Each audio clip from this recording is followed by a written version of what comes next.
एक बार गौतम बुद्ध अपने शिष्यों के साथ गुजर रहे थे।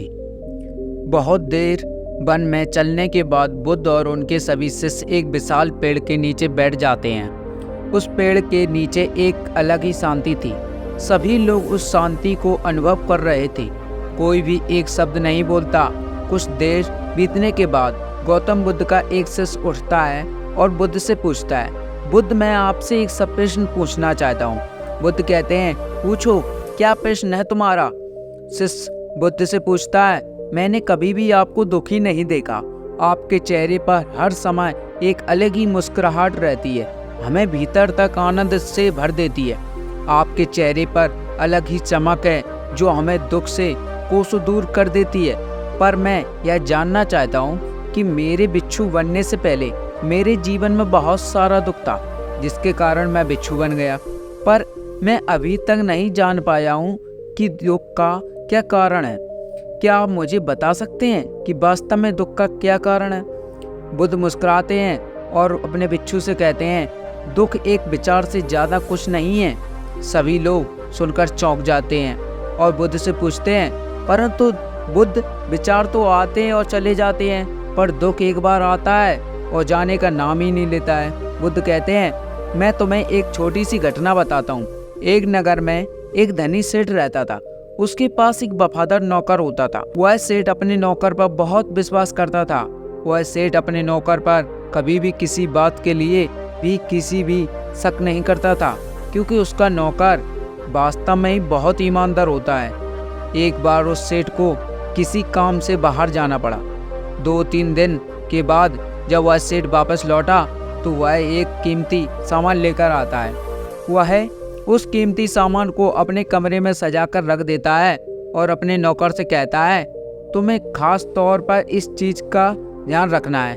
ध्यान रहे यह टूटे नहीं, यह मेरा बहुत प्रिय है। नौकर कहता है, मालिक, मैं पूरा ध्यान रखूंगा, आप चिंता न करें।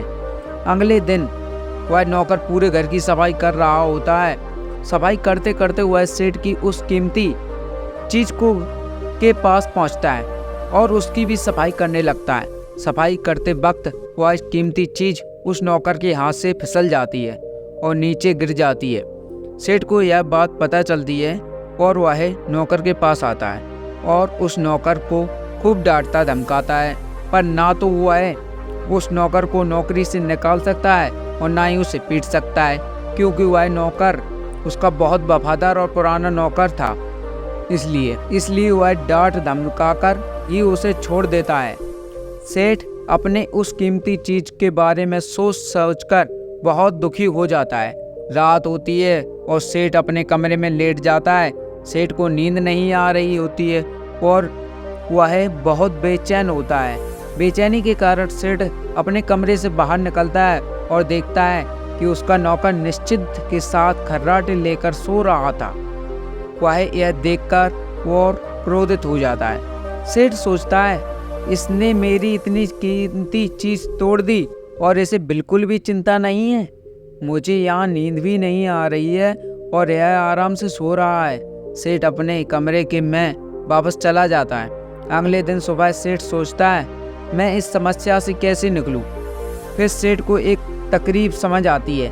वह अपने नौकर के पास जाता है और अपने नौकर से कहता है, मुझे बहुत दुख हो रहा है, यह बताते हुए कि वह जो कीमती चीज़ कल तुमने तोड़ी वह मैं तुम्हारे लिए लाया था। मैं चाहता था कि मैं तुम्हें उस उपहार को दे दूं, परंतु अब क्या कर सकते हैं, अब तो वह टूट गई है। सेठ की बात सुन नौकर को धक्का लगा।